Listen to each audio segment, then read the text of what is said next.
cold. That leak from the Panamanian law firm, 11 million documents, and we heard just a little earlier in this half hour from one of the founders of that company talking about the fact that his firm's computers had been hacked, hence causing that leak. Certainly what it has done is lifted the lid on how a large number of rich or powerful people use tax havens in order to hide their wealth. Let's discuss that aspect of it a little bit more with Frank Cochran.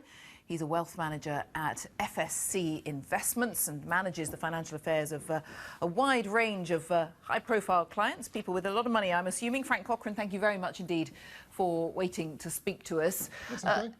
What's your take on what these leaks have revealed? I wonder whether there was anything in it at all, to start with, that really surprised you. I think the sheer size of the number of people that have been involved has been a bit of a surprise, because when you consider that the whole purpose of setting up these arrangements is to keep people anonymous, the whole thing is that it's leaked out so quickly, and it's affected everybody from stars in the football world, people in the television, in the media, heads of government. You know, it's just been absolutely enormous. It's hit the marketplace, and it's caused an earthquake.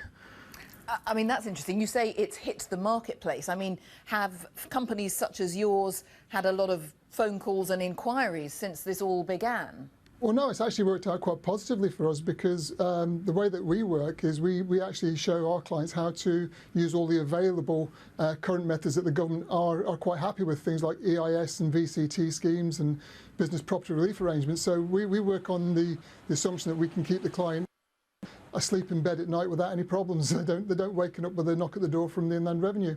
So your point being that you tell your clients how to avoid tax, but to do it in an entirely legal manner? Absolutely. I mean, the government have been very generous in the amount of tax breaks that they allow people to use.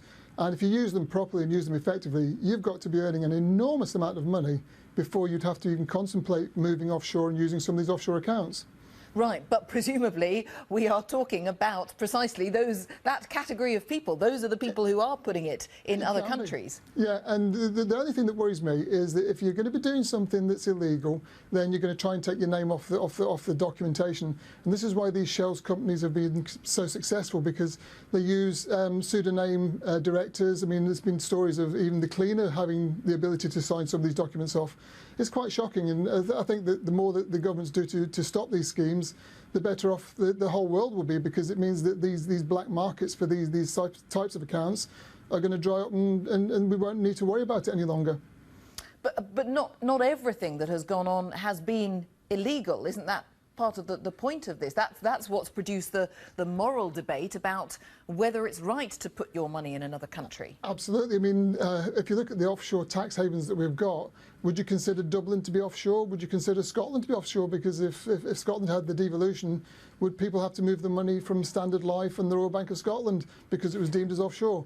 And you're absolutely right, not every account is deemed to be illegal, but the ones that are the ones that worry me, because they're the ones that really would be the ones that would be hiding things like money from terrorism, from drugs, from crime, and I believe that those are the ones that should be targeted. All right. Frank Cochran, thank you very much indeed for joining us from FSC Investments. Thank you.